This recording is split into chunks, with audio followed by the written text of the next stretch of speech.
Hello बच्चों, कैसे हो आप लोग सभी। तो आज हमारा जो चैप्टर 9th है उसका थर्ड पार्ट है बच्चों। और चैप्टर जैसे कि आपको मालूम है रिप्रोडक्शन इन एनिमल्स। इससे पहले 2 लेक्चर कंप्लीट कर चुके हैं बच्चों। नहीं देखे तो आप यहाँ पर क्लिक करना, एक लिंक शो हो रहा होगा, वहाँ पर आपको बॉटम में 2 पार्ट आपको मिल जाएंगे। ठीक है। तो आज के इस लेक्चर के अंदर जो टॉपिक कवर करने वाले हम देखेंगे विविपेरस क्या होता है, ओविपेरस क्या होता है, और जो फ्रॉग होती है उसकी लाइफ साइकिल कैसी होती है, कैसे ये जो एग से पूरा एक फ्रॉग बनता है, इसके बारे में जानेंगे। मेटामॉर्फोसिस किसको बोलते हैं, एसेक्सुअल रिप्रोडक्शन किसको बोलते हैं। सेक्सुअल रिप्रोडक्शन हम पहले ही पढ़ चुके हैं। ठीक है। आज अपन देखेंगे एसेक्सुअल रिप्रोडक्शन के बारे में, और हाइड्रा के अंदर बडिंग कैसे होती है, बाइनरी फ्यूजन किसको बोला जाता है, और जो डोली थी एक शिप थी उसकी स्टोरी क्या रही है, चलिए उसके बारे में आपको जानना है। तो चलिए बच्चों, आज का जो चैप्टर है अपन स्टार्ट करते हैं। और आज ही के लेक्चर के अंदर ये चैप्टर भी आपका कंप्लीट हो जाएगा, 9th चैप्टर। ठीक है। फिर कल इसके क्वेश्चन आंसर कर लेंगे अपन। तो जो सबसे पहले टॉपिक कवर करना है बच्चों, अपन देखेंगे जो हैन वगैरह होती है। हमने ये तो जान लिया बच्चों कि जो ह्यूमंस वगैरह होते हैं, ह्यूमन जो होते हैं वो कैसे ऑर्गेनिज्म को प्रोड्यूस करते हैं, रिप्रोड्यूस करते हैं। लेकिन जब बात की जाए बच्चों हैंस की, तो हैन में क्या होता है। हैन में हमको मालूम है कि ये एग देती है। तो इसमें होता कैसे रिप्रोडक्शन, चलिए इसको जानते हैं अपन। तो यहाँ पे आप हैन की स्ट्रक्चर देख सकते हो, यहाँ पे डायग्राम देख सकते हो हैन का, मुर्गी का। और इसके अंदर जैसा कि मालूम है जो फीमेल होती है उसके अंदर ओवेरी होती है, जो कि एक प्रोड्यूस करने का काम करती है। तो यहाँ पे भी देखो ओवेरी है, एक देख सकते हो यहाँ पे ओवेरी। उसके बाद में ये आपको दिखाई दे रही है, इसको बोला जाता है ओविडक्ट। ये जो दिखाई दे रही है इसको ओविडक्ट बोला जाता है। ये यूटेरस वाला पोर्शन आ गया बच्चों। ठीक है, ये यूटेरस। तो अब होगा क्या बच्चों, इसके अंदर क्या होता है हैन के अंदर। तो सबसे पहले ओवरी से एग रिलीज होता है। एग रिलीज होने के बाद में फिर यहाँ पे स्पर्म पहुँचता है, और स्पर्म यहाँ पे उसको एग को फर्टिलाइज कर देता है। तो एग फर्टिलाइज होने के बाद में फिर वो आगे की ओर मूव होता है। और जब मूव हो रहा होता है सबसे पहले इसके ऊपर ये वाला जो पोर्शन दिखाई दे रहा है एल्बुमिन वाला, है ना, ये वाला पहले इसके ऊपर कवर होता है। फिर जैसे जैसे ये आगे की ओर मूव करता है, फिर उसके ऊपर ये जो हार्ड लेयर होती है ना एग की, ये जो सेल होती है आउटर लेयर, हार्ड लेयर, तो ये वाली फिर उसके ऊपर कवर होती है। और वो फिर कवर होने के बाद में फिर वो बाहर रिलीज हो जाता है। अब ये रिलीज होने के बाद में हमने देखा होगा कि जो भी हैन वगैरह होती है वो उसके ऊपर बैठी हुई होती है। तो वो उस समय इसको थोड़ा वार्म रख रही होती है, इसका जो टेम्परेचर होती है ना उसको मेंटेन करके रख रखी होती है। तो फिर उसके बाद में देखते हैं कि थ्री वीक अबाउट, है ना, 3 वीक के अबाउट वो जो ऑर्गेनिज्म होता है वो इसी एग के अंदर पूरा ग्रो करता है। जब वो अच्छे से मैच्योर हो जाता है, ग्रो हो जाता है, ग्रो होने के बाद में फिर इस एग को ब्रस्ट करके यहाँ से वो बाहर निकल जाता है, इसको, है ना, इसको तोड़ करके वो इससे बाहर निकल जाता है, जैसे कि आप यहाँ पे देख सकते हो। ठीक है। तो ये इसकी प्रोसेस है बच्चों, जो कि आपको मालूम होनी चाहिए हैन की। ठीक है। तो ये हो गया आपके हैन का हो गया। अब इसके बाद में बच्चों आगे जानते हैं अपन difference between oviparous and viviparous. क्या डिफरेंस है ओविपेरस एंड विविपेरस। देखो बच्चों कि कुछ एनिमल तो ऐसे होते हैं कि जो डायरेक्ट क्या करते हैं, सीधे यंग एडल्ट को उसको बॉर्न करते हैं, सीधे बेबी को प्रोड्यूस करते हैं, सीधा बेबी प्रोड्यूस होता है। जैसे कि अपन बात की जाए इनके अंदर देख सकते हो आप लोग, जो भी एनिमल वगैरह जो होते हैं ज़्यादातर ये वाले टाइगर वगैरह, ह्यूमंस वगैरह हो गए, चाहे डॉग वगैरह की बात की जाए, है ना, तो डॉग वगैरह हो गए या फिर काऊ वगैरह हो गए। तो अगर इनकी जो बात की जाए बच्चों, तो ये डायरेक्ट क्या करते हैं, बेबी को प्रोड्यूस करते हैं ना, एडल्ट को प्रोड्यूस करते हैं सीधा। जबकि बात की जाए इनकी, कुछ एनिमल्स ऐसे होते हैं जैसे कि फ्रॉग की बात की जाए, तो ये डायरेक्ट यंग जो एडल्ट होते हैं उनको, बेबी को सीधा प्रोड्यूस नहीं करते हैं, ये पहले एग देते हैं बच्चों। ऐसे ही बात की जाए हैन की, तो हैन में भी यही होता है। हैंस भी क्या करती है, सबसे पहले एग देती है। तो एग देने के बाद में वहाँ उसके अंदर क्या होता है, जो ऑर्गेनिज्म होता है वो प्रोड्यूस होता है। ठीक है। जबकि दूसरे जो एनिमल है जैसे काऊ वगैरह हो गया, इनमें ऐसा नहीं है, इनमें डायरेक्ट यंग वन को ये प्रोड्यूस करते हैं। तो ध्यान रखो बच्चों, ऐसे कोई भी ऑर्गेनिज्म जो क्या करते हैं, डायरेक्ट बर्थ करते हैं किसी यंग वन को, मतलब कि कोई भी सीधा, है ना, बेबी को सीधा प्रोड्यूस करते हैं, कोई बिना कोई एग दिए हुए डायरेक्ट, है ना, तो ऐसे में उनको बोला जाता है विविपेरस बोला जाएगा। जबकि बात की जाए बच्चों ऐसे एनिमल की जो क्या करते हैं, पहले एग देते हैं, एग देने के बाद में फिर वो उसी के अंदर ग्रो करते हैं ऑर्गेनिज्म, और फिर उसके बाद में प्रोड्यूस होते हैं, उनको बोला जाता है ओविपेरस। तो इससे क्या समझ सकते हैं अपन कि जो भी विविपेरस कौन होंगे, जो क्या करेंगे, सीधे डायरेक्ट एडल्ट को बॉर्न करेंगे, जबकि ओविपेरस क्या होंगे, पहले एग देंगे, है ना, एग देने वाले को ओविपेरस बोलेंगे, और जो डायरेक्ट जो यंग वन जो जिसको प्रोड्यूस करेंगे उनको बोला जाएगा विविपेरस। तो ठीक है, समझ में आया आपको। और ऐसे भी क्या आपने कभी देखा है कि किसी डॉग को एग देते हुए, डॉग कभी एग नहीं देता बच्चों, ना काऊ कभी एग देती है, ना कैट कभी एग देती है, ये एग वगैरह नहीं देते हैं, ये डायरेक्ट क्या करते हैं, चाइल्ड को ही बॉर्न करते हैं। ठीक है, तो यह आपको ध्यान रखना बच्चों, विविपेरस एंड ओविपेरस में डिफरेंस क्या है। ठीक है, चलिए अब आगे देखते हैं अपन, है ना। अब इसके बाद में बात की जाए बच्चों यंग वंस और यंग वंस टू एडल्ट, कि जो फ्रॉग के अंदर कैसे एक से पूरा वो फ्रॉग बनता है। ठीक है, तो इसका पूरा साइकिल आपको समझना है। तो सबसे पहले क्या होता है कि जो फ्रॉग वगैरह होते हैं वो क्या करते हैं, एक रिलीज करते हैं, एक देते हैं, वो कहाँ पे देते हैं, वाटर वगैरह के अंदर देते हैं ना। तो वाटर में वो भी कितने करते हैं, हंड्रेड्स ऑफ एग, है ना, हंड्रेड्स ऑफ एग ले करते हैं, वो रिलीज करते हैं। और उसके बाद में फिर स्पर्म आते हैं, इनको क्या करते हैं, फर्टिलाइज करते हैं। फर्टिलाइज करने के बाद में वो धीरे धीरे एम्ब्रियो में कन्वर्ट होते हैं, और एम्ब्रियो से बाद में फिर वो कन्वर्ट होते हैं टेडपोल में। देखो यहाँ पे ये देख सकते हो, टेडपोल बोलते हैं इसको अपन, जो इनिशियल स्टेज होती है ना फ्रॉग की, उनको टेडपोल बोला जाता है। तो इसका अगर आप डायग्राम देखोगे इसका, तो कैसे दिखाई दे रहा है आपको, देखो कुछ इस टाइप का। उसके बाद में आगे और कुछ टाइम बाद में वो धीरे धीरे और ग्रो करता है। तो ग्रो करने के बाद में फिर उसके 2 लेग बनते हैं, देखो यहाँ पे आप देख सकते हो 2 लेग बन रहे हैं। और 2 लेग बनने के बाद में ये जो टेडपोल है फिर आगे और ग्रो करता है। तो ग्रो करने के बाद में अब इसके 4 लेग में कन्वर्ट होते हैं, देखो 4 लेग बनना स्टार्ट होते हैं इसके। और फिर उसके बाद में 4 लेग के बाद में ये पूरा कंप्लीट हमारा फ्रॉग में कन्वर्ट हो जाता है। तो देख सकते हो कैसा इसका साइकिल रहा है बच्चों। ठीक है, तो इसी के साथ में ये तो है इसकी फ्रॉग की लाइफ साइकिल। और इसी के साथ में आपने सिल्क वॉर्म का उसके अंदर पढ़ा होगा, आपने 7th क्लास के अंदर पढ़ा था कि सिल्क वॉर्म कैसे क्या वहाँ पे प्रोड्यूस होता है वहाँ पे। ठीक है, तो अब यहाँ पे बच्चों अगर आप देखोगे तो इधर इसमें देखो तो टेडपोल का देखो कैसा साइज शेप है, इसका फिजिकल स्ट्रक्चर कैसा है। जबकि इसमें देखोगे तो यहाँ पे 2 लेग आ गए, और यहाँ पे देखोगे तो यहाँ पे 4 लेग हो गए, और यहाँ पे कंप्लीट बन गया यहाँ पे। तो देखोगे आप, देखो कितना सडन यहाँ पे चेंज आ रहा है ना, कितना यहाँ पे ड्रेस्टिक चेंज आ रहा है यहाँ पे।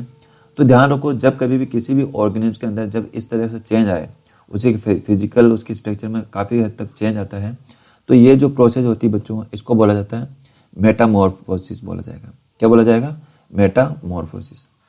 ठीक है, तो यहाँ पर देख सकते हो इसकी डिफाइन क्या है, the transformation of the larva into an adult through drastic change is called metamorphosis, है ना, ड्रास्टिक चेंज। तो जो भी यहाँ पे देख सकते हो कि कैसे लार्वे से टेडपोल से कैसे कन्वर्ट हो रहा है, देखो है ना, पूरा साइज है बिल्कुल चेंज हो रहा है इसका। तो ये वाली जो स्टेज होती है इसको मेटामॉर्फोसिस कहा जाता है। तो अब आप ध्यान रखोगे। चलिए, तो ये होगी बच्चों फ्रॉग की लाइफ साइकिल होगी। अब इसके बाद बच्चों बात की जाए आगे एसेक्सुअल रिप्रोडक्शन। तो क्या होता है एसेक्सुअल रिप्रोडक्शन, तो इससे पहले अपन ने जाना था सेक्सुअल रिप्रोडक्शन। तो सेक्सुअल रिप्रोडक्शन के अंदर हमको मालूम है कि बात की जाए सेक्सुअल रिप्रोडक्शन की, तो वहाँ पर 2 पेरेंट्स होते हैं, है ना। तो वहाँ पे जो थे वहाँ पर 2 पेरेंट्स थे वहाँ पे, एक तो मेल और एक फीमेल। तो इन 2 पेरेंट्स से बनके मिलके बन रहा था एक, दोनों से सेल आ रहे थे, और वहाँ से एक न्यू ऑर्गेनिज्म प्रोड्यूस हो रहा था। ठीक है, लेकिन बच्चों एसेक्सुअल के अंदर ऐसा नहीं होता है। एसेक्सुअल के अंदर सिर्फ एक सिंगल सेल से काम बन जाता है। एक सिंगल सेल होता है, एक सिंगल पेरेंट होता है जो कि एक न्यू ऑर्गेनिज्म को प्रोड्यूस कर देता है। तो जब कभी भी ऐसा कोई भी टाइप का रिप्रोडक्शन जिसके अंदर एक सिंगल पेरेंट अगर किसी न्यू ऑर्गेनिज्म को अगर प्रोड्यूस करता है, तो ऐसे टाइप को रिप्रोडक्शन को बोला जाता है एसेक्सुअल रिप्रोडक्शन। तो सबसे अच्छा इसका एग्जाम्पल है बच्चों हाइड्रा। ये जो हाइड्रा यहाँ पे देख सकते हो, है ना, हाइड्रा। तो देखो हाइड्रा जो एनिमल है, हाइड्रा एक टाइप का एनिमल है ना, स्मॉल टाइप का, है ना, स्मॉल साइज होता है इसका काफ़ी। तो जो हाइड्रा यहाँ पे देख सकते हो एनिमल, तो इसके अंदर देखोगे आप यहाँ पे पहले छोटे छोटे से यहाँ पे बर्ड्स निकले हुए, देखो ये दिख रहा है यहाँ पे बर्ड्स। तो अब ये सिंगल है, ये सिंगल पेरेंट है ना। देखो कैसे सिंगल पेरेंट से एक न्यू पेरेंट यहाँ पे प्रोड्यूस हो जाता है। ये सिंगल पेरेंट, देखो यहाँ पे ये जो सिंगल पेरेंट होता है ये धीरे धीरे यहाँ से इसका जो बर्ड होता है ये धीरे धीरे यहाँ पे ग्रो करता है। यहाँ पे देख सकते हो कैसे ग्रो कर रहा है। ग्रो करने के बाद यहाँ फुली ग्रो हो गया। अब ग्रो होने के बाद में ये क्या कर जाता है, यहाँ से ब्रेक हो जाता है। अब यहाँ पर जैसे मेच्योर हुआ ब्रेक हुआ, अब ब्रेक होने के बाद में ये फिर अलग से ग्रो होने लग जाता है। तो ऐसे कई सारे, इससे एक ही बर्ड से कई सारे बर्ड बढ़ने लग जाते हैं, है ना। तो ये जो हाइड्रा होता है ये बच्चों एसेक्सुअल रिप्रोडक्शन का एग्जाम्पल है, जिसके अंदर एक सिंगल हाइड्रा यहाँ पे और मल्टीपल हाइड्रा को यहाँ पे रिप्रोड्यूस कर देता है यहाँ पे। ठीक है, कैसे प्रोड्यूस करता है, एक बर्ड निकलता है, बर्ड से फिर ये बर्ड्स है ना, बर्ड यहाँ पे निकलते हैं और फिर बर्ड धीरे धीरे इंडिविजुअली यहाँ पे ग्रो करता है। ग्रो करने के बाद में फिर अपने आप में अलग से ग्रो करने लग जाता है, एक न्यू ऑर्गेनिज्म बन जाता है। तो ये जो प्रोसेस होती है बच्चों, जो बर्ड के अंदर जो इस टाइप से जो एसेक्सुअल रिप्रोडक्शन होता है उनको बर्डिंग भी बोलते हैं अपन, ठीक है। हाइड्रा के अंदर जो इस टाइप से बर्डिंग होती है ना, इनको बोला जाता है एसेक्सुअल रिप्रोडक्शन, है ना, एसेक्सुअल रिप्रोडक्शन। अब इसके बाद में बच्चों आगे देखते हैं अपन। तो एसेक्सुअल रिप्रोडक्शन के बाद जब अपन सेक्सुअल रिप्रोडक्शन पढ़ रहे थे तो उसी समय मैंने आपको एसेक्सुअल रिप्रोडक्शन को समझाया भी था, हल्का सा एक आइडिया दिया था, जिसके अंदर हमने बात की थी अमीबा की, है ना। उसके अंदर देखा था कि कैसे जो अमीबा होता है ये एक न्यू और अमीबा को यहाँ पर प्रोड्यूस कर पाता है। तो इसमें कैसा होता है बच्चों, देखो यहाँ पर आप देखोगे अमीबा की स्ट्रक्चर है, ये इसके साइड में सीडोपोडी हो गया यहाँ पे, और बीचों बीच ये जो आपको दिखाई दे रहा है ये है न्यूक्लियस। क्या है बच्चों, न्यूक्लियस। अब होता क्या है कि ये जो न्यूक्लियस होता है पहले ये ब्रेक डाउन होता है टू पार्ट में, ये देखो यहाँ पर अलग अलग होने की कोशिश कर रहा है यहाँ पे। तो सबसे पहले ये जो न्यूक्लियस होते हैं दोनों अलग अलग हो जाते हैं, ये एक ही न्यूक्लियस डिवाइड होता है और डिवाइड होकर टू न्यूक्लियस में कन्वर्ट हो जाता है, न्यूक्लियस में कन्वर्ट हो गया। अब इसके बाद में ये जो न्यूक्लियस है ये अपने आप में पूरा एक अलग सेल में कन्वर्ट हो जाता है, ये है ना, ये दोनों अलग अलग सेल में कन्वर्ट हो जाते हैं। तो अब देखो कि कैसे यहाँ पे एक ये जो सिंगल अमीबा था ये टू डॉटर अमीबा में इनमें कन्वर्ट हो गया। तो इन्होंने कर दिया ना, सेम टाइप के ऑर्गेनिज्म को प्रोड्यूस किया। तो ऐसे टाइप को अपन क्या बोलते हैं, एसेक्सुअल रिप्रोडक्शन। और इसी के साथ में बच्चों आपको एक चीज़ और ध्यान रखनी है, अगर कोई भी ऑर्गेनिज्म अगर टू ऑर्गेनिज्म में अगर डिवाइड हो रहा है, टू में अगर ब्रेक डाउन हो रहा है तो इसको बोला जाता है बाइनरी फ्यूजन। देखो बाई का मतलब ही होता है टू, क्या होता है टू। अगर टू पार्ट में अगर डिवाइड हो जाता है, टू डॉटर सेल में अगर कन्वर्ट हो जाता है कोई भी एक पेरेंट, तो उस केस में उसको बोला जाता है बाइनरी फ्यूजन। और ऐसे भी ये जो फ्यूजन वर्ड है बच्चों इसको ध्यान रखना आपको, फ्यूजन वर्ड मीनिंग का, फ्यूजन का वर्ड का मीनिंग होता है ब्रेक डाउन होना, है ना, ब्रेक डाउन, ब्रेक डाउन होना, या फिर ये कह सकते हो, या फिर ये कह सकते हो कि सेपरेट होना, ठीक है। ये तो ब्रेक डाउन और सेपरेट आप बोल सकते हो ना, ये है बाइनरी फ्यूजन। बाइनरी फ्यूजन यानी एक सिंगल पेरेंट का टू डॉटर सेल में कन्वर्ट होना, इसी को बोला जाता है बाइनरी फ्यूजन, ठीक है। आपका समझ आया, चलिए आगे देखते हैं अपन। अब इसके बाद में देखते हैं बच्चों अपना लास्ट टॉपिक है स्टोरी ऑफ डोली, है ना। तो डोली कौन थी बच्चों, चलिए समझते हैं। तो देखो बच्चों डोली एक शिप थी, है ना, ये देखो यहाँ पे शिप थी डोली। तो इसको कैसे प्रोड्यूस किया गया था बच्चों, चलिए अपन समझते हैं। तो इसका एक क्लोनिंग प्रोसेस के थ्रू इसको प्रोड्यूस किया गया था। अब क्लोनिंग प्रोसेस होती क्या है, तो क्लोनिंग एक प्रोसेस है जिसके अंदर क्या किया जाता है, एक टाइप का प्रोडक्शन है जिसके अंदर क्या किया जाता है, exact copy of a cell, exact copy किसी और लिविंग ऑर्गेनिज्म। क्या किया जाता है कि किसी और लिविंग ऑर्गेनिज्म या फिर किसी और लिविंग पार्ट से क्या किया जाता है, एक सेल को लिया जाता है और उसी सेल से उसी डिट्टो उसी ऑर्गेनिज्म का एक न्यू ऑर्गेनिज्म प्रोड्यूस किया जाता है किसी और ऑर्गेनिज्म में। नहीं समझ में आया, चलो ऐसे एग्जाम्पल से समझो। देखो हुआ क्या था बच्चों कि सबसे पहले क्या किया गया था कि यहाँ पर आप देख सकते हो कि सबसे पहले ध्यान रखना, ये जो क्लोनिंग है ये सबसे पहले की किसने थी, तो यहाँ पे साइंटिस्ट का नाम लिख रखा है, देखो आयन विल्मट, है ना, आयन विल्मट। इन्होंने क्या किया था, अपने जो कलीग्स थे कहाँ पे, एडिनबर्ग एक जगह है स्कॉटलैंड के अंदर। तो स्कॉटलैंड के अंदर की जो आयन विल्मट थे इन्होंने क्या किया था, क्लोनिंग प्रोसेस की थी। इस क्लोनिंग प्रोसेस के अंदर होता क्या है बच्चों कि सबसे पहले एक ये जो शिप है फिन, यहाँ पे लिखा हुआ नाम फिन डॉर्सेट शिप, जो फिन डॉर्सेट शिप थी इसके अंदर से एक सेल लिया गया था बच्चों, इसमें से एक सेल लिया गया था। और सेल है तो इसके अंदर बताया हमको न्यूक्लियस होगा, ये न्यूक्लियस इसके अंदर, ठीक है। और एक सेल यहां से लिया गया था इसमें से ये ले सकते हैं अपन, ये जो ये है सेकंड स्कॉटिश ब्लैक फेस, है ना, स्कॉटिश ब्लैक फेस ए वाली ये जो शिप है इसमें से एक एग लिया गया था बच्चों, एक सेल, है ना। तो इस एक सेल के अंदर भी क्या होगा, न्यूक्लियस होगा। तो हुआ क्या बच्चों, किया गया था क्लोनिंग प्रोसेस के अंदर, सबसे पहले फिन डॉर्सेट शिप में से जो उसका जो सेल था उस सेल में से ये जो न्यूक्लियस है इसको रिमूव कर दिया था, यहाँ से रिमूव कर दिया, बाहर निकाल दिया, ठीक है। तो इधर तो है ये वाला जो न्यूक्लियस है ये किसका है, फिन डॉर्सेट शिप का है, ठीक है। और इधर जो स्कॉटिश ब्लैक फेस इव है इसके अंदर भी न्यूक्लियस होगा, तो यहाँ से इस न्यूक्लियस को क्या कर दिया, रिमूव कर दिया। तो अब जो इसका जो फिन डॉर्सेट शिप का जो न्यूक्लियस था इस न्यूक्लियस को फिर ट्रांसफर किया जाता है बच्चों किसके अंदर, स्कॉटिश इस वाला ये वाला जो शिप है इसके अंदर ट्रांसफर किया जाता है। यानी ये जो रेड कलर का जो न्यूक्लियस है ना, ये न्यूक्लियस इसके अंदर आ जाता है, इस वाले के अंदर ना, ये इस पर अपन ट्रांसफर कर देते हैं किसमें, स्कॉटिश ब्लैक फेस इव वाले के अंदर। अब ये जो एग है बच्चों, जिसके अंदर जो न्यूक्लियस है किसका है, फिन डॉर्सेट शिप का है। इस एग को फिर वापस स्टेब्लिश कर दिया जाता है, प्लेस कर दिया जाता है किसके अंदर, इसी फिश के अंदर, इसी शिप के अंदर, स्कोटिक ब्लैक फिश एग के बाद में। और उसके बाद में फिर वो रिप्रोडक्शन वाली प्रोसेस होती है। तो जब रिप्रोडक्शन होता है बच्चों, उसके बाद तो फिर देखा जाता है कि जो बेबी निकल के आता है, जो ऑर्गेनिज्म निकल के आता है, वो ऑर्गेनिज्म बिल्कुल इसी का होता है, बिल्कुल इसी का डिटो कॉपी होता है जैसा ये था, सेम साइज, बिल्कुल ऐसे कैसे इसका जो शेप वगैरह रहता है, बिल्कुल ये इसके कैरेक्टरिस्टिक्स रहती है, यही प्रॉपर्टीज रहती है जो न्यू एक ऑर्गेनिज्म बन के आता है, न्यू जो और यहाँ पर रिप्रोडक्शन होता है, ठीक है। और ये जो रिप्रोडक्शन, इस टाइप का जो रिप्रोडक्शन होता है बच्चों, उसको क्या कहा जाता है, क्लोनिंग। क्या कहा जाएगा, क्लोनिंग। तो इससे आप समझ सकते हो क्लोनिंग किसको बोल रहे हैं अपन। क्लोनिंग का मतलब यह है कि किसी और ऑर्गेनिज्म में से एक, उसमें उसका सेल लिया जाएगा, उस सेल में से एक न्यूक्लियस निकाला जाएगा, उस न्यूक्लियस को किसी और ऑर्गेनिज्म के एक के अंदर उसको प्लेस किया जाता है, और फिर उस एक को वापस उसी के अंदर ट्रांसफर कर दिया जाता है। तो फिर देखते हैं कि जो न्यू ऑर्गेनिज्म जो रिप्रोड्यूस होता है, तो जो पहले वाले का जो न्यूक्लियस है ना, उसी के टाइप का इसके अंदर बन के आता है, और इस प्रोसेस को बोला जाता है बच्चों क्लोनिंग। तो ऐसा जिस एनिमल पे सबसे पहले सक्सेसफुल हुआ था, उस एनिमल का नाम था डोली, ये डोली, ठीक है। देखो बच्चों, देखो ये जो डोली प्रोड्यूस किससे हुई, रिप्रोड्यूस किससे हुई, इससे हुई, स्कॉटिश ब्लैक फिश से। लेकिन फिर भी इसका जो देखो, इसकी जो प्रॉपर्टी कैरेक्टरिस्टिक्स है, देखो कि इसकी तरह है ना, इसकी तरह बिल्कुल सेम टू सेम है, ये डिटो कॉपी है यहाँ पे, है ना, बिल्कुल कॉपी हो रखी है यहाँ पे। तो ये कैसे आई, क्योंकि इनों का इसके अंदर है ना, इसका न्यूक्लियस यूज किया गया था, फिन डॉर्सेट शिप का। तो ये न्यूक्लियस इसके अंदर ट्रांसफर किया गया, फिर उसके बाद में यहाँ पे जो बेबी प्रोड्यूस हुआ, जिसका नाम दिया गया था डोली। ये सबसे पहला, सबसे फर्स्ट एनिमल है बच्चों, जिसके अंदर सक्सेसफुली क्लोनिंग प्रोसेस हुई थी, ठीक है।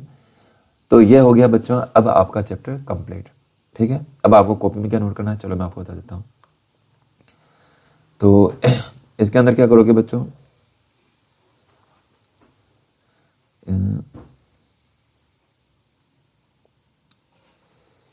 तो इसके अंदर तो बच्चों आपको, ठीक है, इसमें तो रहने देना आप लोग, आगे देखो इसके अंदर, हाँ ये वाला, ये इंपॉर्टेंट है बच्चों। इसके अंदर आपको करना विविपेरस एंड ओविपेरस के बारे में मानना है।